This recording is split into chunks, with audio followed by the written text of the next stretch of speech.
It wasn't the kind of thing anyone expected to become headline news. A ceremonial object tied to tradition had quietly disappeared, and within hours, whispers began moving faster than official statements.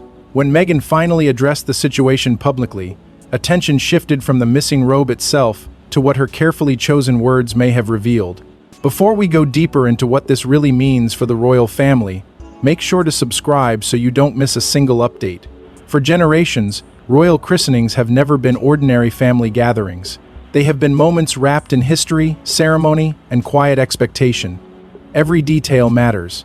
The names chosen, the guests invited, the room selected, the photograph released, and, most importantly, the objects placed at the center of the occasion. A christening robe is not merely clothing. In the world of monarchy, it becomes a symbol of continuity, a soft piece of fabric carrying the heavy weight of lineage, belonging, and a public memory. That is why, when reports began circling that the robe connected to Lilibet's christening had gone missing, the story immediately felt larger than a misplaced ceremonial item. At first, there was silence. The kind of silence that feels deliberate. Not denial, not confirmation, just absence. And in royal stories, absence often becomes its own announcement. Online, speculation began to build with stunning speed. Some wondered whether the robe had been removed, damaged, withheld, or simply misplaced in the confusion surrounding a private family milestone. Others questioned whether the object itself had become a symbol of a deeper divide between tradition and independence, between Windsor ritual and California privacy, between what the monarchy expects and what Harry and Meghan have chosen to reject. No one could say for certain, but certainty has never been required for a royal mystery to ignite. Then came Meghan's statement, calm on the surface, but immediately dissected with almost forensic intensity. The words were meant to soften the storm, to frame the matter as private, personal, and perhaps overblown. Yet the more measured the response appeared, the more people searched for what had been left unsaid. Why speak now? Why not sooner? Why address the missing robe directly enough to acknowledge the concern, but carefully enough to avoid giving the palace more room to respond? To supporters, it sounded like a mother protecting a family moment from becoming another public trial. To critics, it sounded like control. And to royal watchers, it sounded like something far more dangerous. A small ceremonial mystery revealing a much larger fracture. Because inside the monarchy, symbols are never small. They are the language of power when words are too risky. A robe can suggest acceptance. Its absence can suggest distance. A statement can calm the public, or it can sharpen the questions already forming behind closed doors. And as the headlines spread, the story stopped being about whether one object had vanished. It became about who had the right to define royal tradition, who had stepped away from it, and whether even the most intimate family ceremonies could escape the shadow of the crown. But the robe wasn't just fabric, it represented something far older than the moment itself. Royal ceremonies are rarely about objects alone. Behind every robe, portrait, and photograph lies an entire architecture of meaning, one built on continuity, memory, and public symbolism. For centuries, a royal christening has carried a strange double burden. On one side, it is deeply personal. A child, a family, a private promise made before God and tradition. On the other, it becomes part of the public story of monarchy itself. Nothing inside that world is accidental. The names chosen echo ancestors. The setting recalls dynasties. The guests signal loyalty, closeness, distance, and sometimes even quiet exclusion. And the robe, delicate as it may seem, sits at the center of that entire language. It is not simply worn. It is inherited, interpreted, and remembered. That is why the reported disappearance of a christening robe connected to Lilibet's ceremony created such an unusual wave of attention.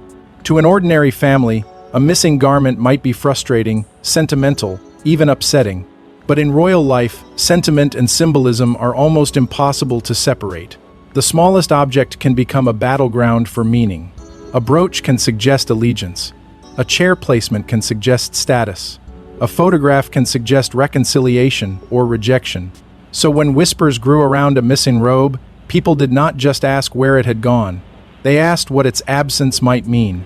And that question was dangerous because it opened the door to two very different interpretations. Some saw the incident as nothing more than a private family matter pulled unfairly into the public arena. In that view, the attention around the robe was another example of how anything, RING connected to Harry, Meghan, and their children becomes instantly magnified, judged, and turned into controversy. Others saw something more symbolic. They wondered whether the reported loss spoke to the fragile relationship between the Sussexes and the royal institution they left behind. Not proof, not certainty, but suggestion. And sometimes, in royal storytelling, suggestion is enough to keep the machinery moving. The public has always been fascinated by royal milestones because they offer a rare glimpse of continuity in a world that changes too fast. Births, weddings, funerals, coronations, christenings, each one reminds people that the monarchy survives by turning private family moments into national memory. That is also what makes these moments so vulnerable. When something goes wrong, even something small, it feels like a crack in the glass. People lean closer. They search for meaning. They ask whether the family is united, whether tradition is being protected, whether old bonds are healing or hardening into something colder. And in this case, the silence surrounding the reported incident only sharpened the tension. Without a clear explanation, every gap became a stage for speculation. Was it a mistake? A misunderstanding? A private decision? A symbolic rupture? No responsible account could claim to know for certain. But uncertainty itself became the story, wrapping the robe in a mystery far heavier than fabric, thread, or ceremony. Yet what truly intensified attention wasn't history, it was the statement itself. The statement was measured, brief, and deliberate, but every sentence immediately became subject to interpretation. In the world of royal controversy, a statement is never just a statement. It is a shield, a signal, and sometimes a warning dressed in polite language. Meghan's reported response appeared designed to do three things at once: lower the temperature, protect her family's privacy, and remind the public that not every royal-adjacent moment belongs to her, belongs to the machinery of headlines. But the trouble with carefully chosen words is that they invite careful reading. And within minutes, every phrase began to carry weight it may never have been meant to hold. To supporters, the message felt restrained and human. They saw a mother trying to reclaim control over a deeply personal family matter, refusing to let a child's christening become another public battlefield. In that interpretation, the missing robe was not a royal scandal, but a symbol of how quickly private pain can be turned into entertainment when the Sussex name is attached. The statement to them was not evasive. It was protective. It was Meghan drawing a line around her daughter and saying, in effect, that some things should remain beyond public ownership. But critics heard something very different. They questioned why the response had come at all if the matter was truly private. They wondered why the language seemed calm but guarded, personal but polished, emotional yet controlled. To them, the statement did not close the story. It opened another chamber inside it. Was it an attempt to quiet speculation before it reached the palace? Was it a way to frame the narrative before others could? Was there a deeper tension hidden behind the soft vocabulary of family, tradition, and misunderstanding? No one could prove it. But proof is rarely what keeps a royal storm alive. That is what makes royal communication so unforgiving. Every word arrives carrying history. If the palace says nothing, people call it cold. If the Sussexes speak, people call it calculated. If a statement is too emotional, it is accused of performance. If it is too brief, it is accused of concealment. There is no neutral language left when trust has already been damaged. And in this case, the robe became less important than the tone surrounding it. The public was no longer simply asking what happened. They were asking why the response felt so controlled, why the timing felt so precise, why the silence around the edges seemed louder than the words in the center. Media reaction only deepened the divide. Some commentators framed the statement as a graceful attempt to stop an unnecessary frenzy. Others treated it as another episode in the long-running war between monarchy and modern celebrity, between inherited protocol and self-directed storytelling. The same paragraph could be read as tender or tactical, dignified or defensive, depending on where the reader already stood. And that was the real danger. The statement did not unite opinion. It revealed how divided opinion had already become. Because in royal coverage, wording matters more than volume. One phrase can soften a crisis. One omission can sharpen suspicion. One carefully placed sentence can turn a missing ceremonial object into a question of loyalty, legitimacy, and belonging. And once the statement entered the public bloodstream, the mystery no longer belonged to the robe alone. Once the statement was released, IDA, attention moved from what disappeared to who was paying attention. Sometimes the loudest response is no response at all. And in this story, the palace's restraint became its own kind of thunder. While Meghan's statement moved quickly through headlines, commentary panels, and online debate, the official royal machine appeared to hold its line. No sweeping clarification, no emotional rebuttal, no carefully worded institutional correction designed to settle the matter once and for all. Just the familiar stillness of an institution that has survived wars, scandals, divorces, abdications, and public storms by mastering the oldest royal weapon of all, silence. But silence is never empty inside the monarchy. It has texture, it has purpose. It can be mercy, discipline, distance, or quiet disapproval. And because the royal family rarely explains itself in real time, the absence of comment often becomes more powerful than any statement could have been. To some observers, the palace's restraint, IT suggested dignity. Why elevate a private family issue by stepping into a public argument? Why turn a child's christening memory into another official battlefield? In that view, the monarchy was simply refusing to feed a story that had already grown too large. Yet to others, the silence felt colder, more strategic, almost deliberate. They wondered whether the palace was allowing the conversation to unfold without interference, because intervention would only make the matter appear more serious. Royal watchers have seen this pattern before. When tension surrounds the House of Windsor, the institution often waits. It lets the noise rise, peak, and begin to exhaust itself. It does not rush to satisfy public curiosity. It does not answer every rumor. It does not treat every headline as worthy of royal ink. The family's public identity is built not only on what it reveals, but on what it refuses to explain. That restraint has long shaped royal history. There have been moments when public questions burned for days, weeks, even years, while the palace offered only careful fragments or nothing at all. The method can protect the institution, but it also creates a vacuum. And vacuums are dangerous. They do not stay empty. They fill with theories, loyalties, resentments, and old wounds. In this case, every unanswered question around the reported missing robe became another opening for interpretation. Was the palace uninvolved? Was it irritated? Was it choosing not to dignify the matter? Or was the silence itself a boundary, a way of saying that some royal symbols remain under the protection of tradition, even when the people connected to them have stepped outside the working royal fold? The public, however, no longer lives in an age that easily accepts silence. Modern audiences expect explanation. They expect speed. They expect private institutions with public power to account for themselves almost instantly. But monarchy moves differently. It is slow where the internet is frangible. It is formal where commentary is emotional. It is guarded where the public demands access. That clash made the reported robe mystery feel sharper than it might have felt in another era. A family moment became a public question. A ceremonial object became a symbol. A lack of comment became a statement people could not stop reading. And so the story continued to gather force, not because anyone had confirmed a grand conspiracy, but because no one had fully closed the door. In royal life, that is often enough. The mystery does not need to shout. It only needs to remain unanswered. And outside palace walls, reactions only became louder. Within hours, the story stopped belonging to insiders and became everyone's conversation. That is how modern royal storms move now. They do not wait for palace briefings, newspaper columns, or carefully timed confirmations. They leap from one screen to another, carried by suspicion, loyalty, outrage, and fascination. The reported mystery of Lilibet's ceremonial robe became more than a question of where an object had gone. It became a spark, and once that spark reached social media, it found dry ground everywhere. Some people treated the story as symbolic from the beginning.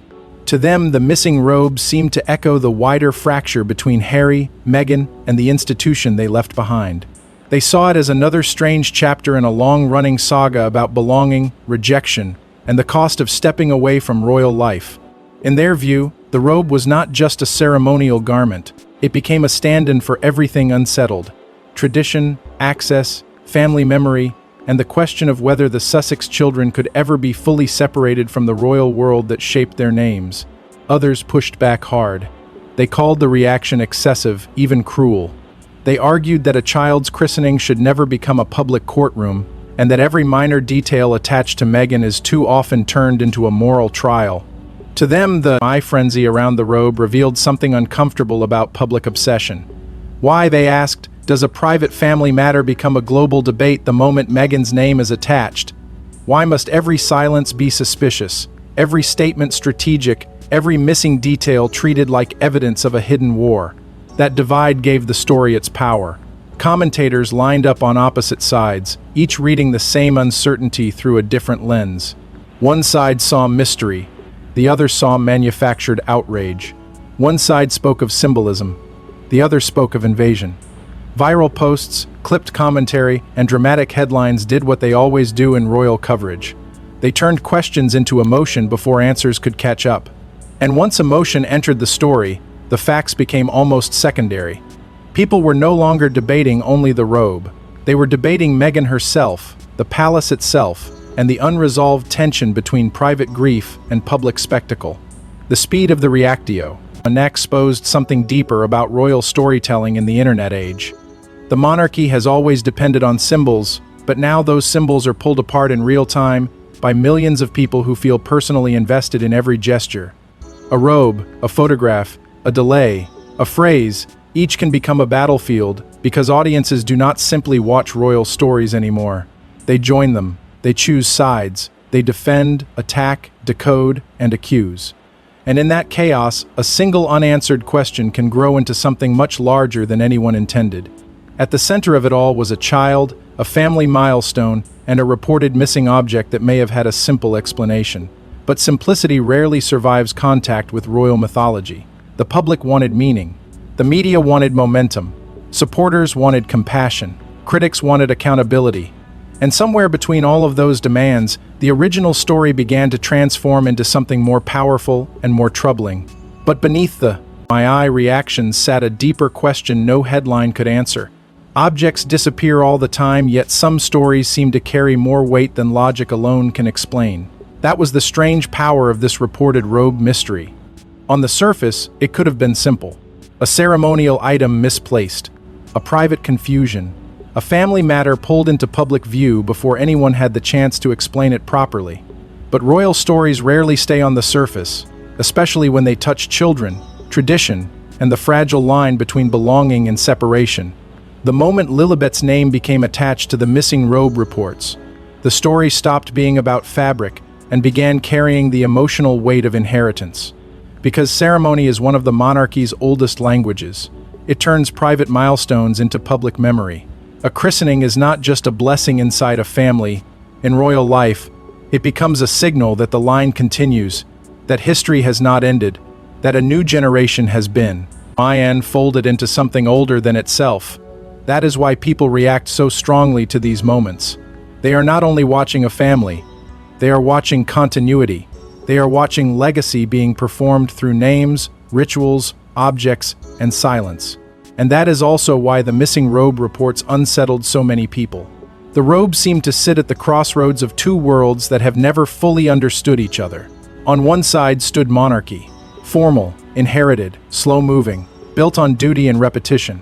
On the other stood modern celebrity, fast, personal, emotional, built on narrative control and public identity. Meghan and Harry have often existed at the center of that collision, praised by some for breaking free and criticized by others for still drawing meaning from the institution they challenged. So when a ceremonial object connected to their daughter appeared to vanish from the story, people saw more than an accident. They saw a symbol of the unresolved tension between royal tradition and personal independence. The fact that a child was involved made the reaction even more emotional. Children in royal stories represent innocence, future, and possibility. They are born into narratives they did not choose. Every public detail around them becomes charged because people project hopes, fears, loyalties, and grievances onto them. For supporters, the robe mystery may have felt like another unfair intrusion into a young girl's private life. For critics, it may have seemed like another sign that royal symbols cannot be treated casually without consequence. Neither side needed complete answers to feel certain. Emotion filled the empty spaces, and mystery did the rest. In the media world, uncertainty is fuel. A clear explanation can end a story. A missing explanation extends it. Every unanswered question invites another theory, every careful phrase invites another interpretation, and every silence becomes a door people cannot resist opening. That is why this report, ID incident, became larger than one item, one ceremony, or one statement. It touched the bigger question that has followed the Sussex story for years. Can someone step away from monarchy and still keep its symbols without reopening the wounds that made them leave? And then attention turned to what happens next. The next chapter may not depend on finding anything at all, because by this point, the reported missing robe had already become something more complicated than a search for an object. In ordinary circumstances, the obvious question would be simple. Will it be found, explained, returned, or quietly replaced? But royal stories do not always move toward answers. Sometimes they move toward consequences. And in this case, the consequence may not be a discovery, but a shift in perception. The robe itself may reappear. The matter may be privately settled. No further statement may ever come. Yet the silence, the reaction, and the symbolism have already done their work. There is always the possibility of a quiet resolution. Behind the noise, families often solve things without announcements, without public apologies, without grand explanations. A misunderstanding can be corrected. A misplaced item can be located. A private concern can be handled away from the pressure of commentary. And perhaps that is exactly what those closest to the matter would prefer. Not every family moment needs to become part of royal history. Not every unanswered question deserves a second statement. Sometimes the most powerful act is to let the storm pass without feeding it. But the public rarely accepts quiet when the story involves monarchy. People want clarity. They want timeline, motive, response, and meaning. They want to know whether the palace knew, whether Meghan's statement was coordinated, whether Harry was involved in shaping the message, and whether the reported robe issue has changed anything behind the scenes. That hunger for answers is part of the modern royal contract. The family asks for privacy, but the institution depends on visibility. The Sussexes ask for control, but their royal titles keep pulling them back into a world of public interpretation. That tension cannot be solved by one statement, one silence, or one missing object. The question now is whether anyone speaks again. If another statement appears, it may calm the speculation or reignite it. If the palace remains silent, that silence may be read as dignity by some and distance by others. If Meghan says nothing more, supporters may call it restraint, while critics may call it avoidance. Every option carries risk. In royal coverage, even ending a story can become a story. That is the trap. Once the public has been invited into a mystery, closing the door can feel like concealment, while leaving it open can feel like chaos. And this may become the larger lesson of the moment. Narrative control is almost impossible when royal symbolism is involved. A private family matter can be transformed overnight into a test of loyalty, tradition, and public trust. Headlines move quickly, but impressions last. For Meghan, the impact may depend less on what happened to the robe and more on how people felt when she addressed it. For the palace, the impact may depend less on what it did and more on what people imagined it chose not to do. Royal attention will eventually move on. It always does.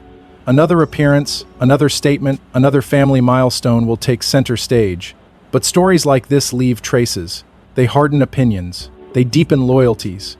They remind the public that in the House of Windsor, even the smallest symbol can become a battlefield when old wounds remain unhealed. Yet perhaps the real story was never about the robe. Long after headlines fade, certain moments remain not because of what was lost, but because of what people believed it represented. That is where this story finally settles, not in certainty, but in symbolism. The reported mystery surrounding Lilibet's christening robe may one day be explained in the simplest possible terms. Perhaps it was misplaced. Perhaps it was misunderstood. Perhaps it became caught in the strange fog that surrounds every royal-adjacent family event, where privacy, history, and public appetite collide before the truth has room to breathe. But by the time explanations arrive, if they ever do, the public has often already written its own version of the story. And in royal life, perception can become almost as powerful as fact. The robe brought everything back to the beginning. Ceremony, childhood, inheritance, and the quiet pressure of belonging to a family whose private moments are never entirely private. A christening should be tender. It should be intimate. It should belong first to the child and the parents. Yet inside the orbit of monarchy, even tenderness can become public property. A blessing becomes a headline. A garment becomes a symbol. A family memory becomes part of a larger national conversation about who is inside the royal story, who has stepped outside it, and whether the door between those worlds is truly closed. That is why people could not look away. Royal traditions hold a strange power because they promise continuity in a restless world. They suggest that something ancient still survives, that rituals can outlast conflict, that names and symbols can carry meaning across generations. But reality is rarely so clean. Behind every ceremony are human tensions, fractured relationships, personal choices, and wounds that no official language can fully conceal. The beauty of tradition and the messiness of family life exist side by side, and when they collide, the result can feel explosive. For Meghan, the story became another test of how her words are received, weighed, doubted, defended, and dissected. For the palace, its restraint became another reminder that silence can protect an institution while also feeding suspicion. For the public, the reported missing robe became a mirror. My people saw in it what they were already prepared to see. Unfair scrutiny, symbolic rupture, media obsession, royal coldness, maternal protection, or calculated control.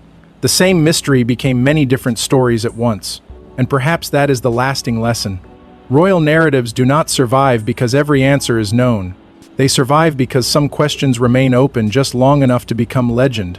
The robe may have been a thing of fabric and thread, but the meaning placed upon it was made of memory, loyalty, loss, and longing. It carried the weight of a family still trying to define itself after years of public rupture, and a world still trying to decide whether tradition can coexist with independence. In the end, the mystery may matter less than the meaning people attach to it, and that, more than anything, is why the story endured. Thanks for watching. Please don't forget to like and subscribe, and we will see you in the next one.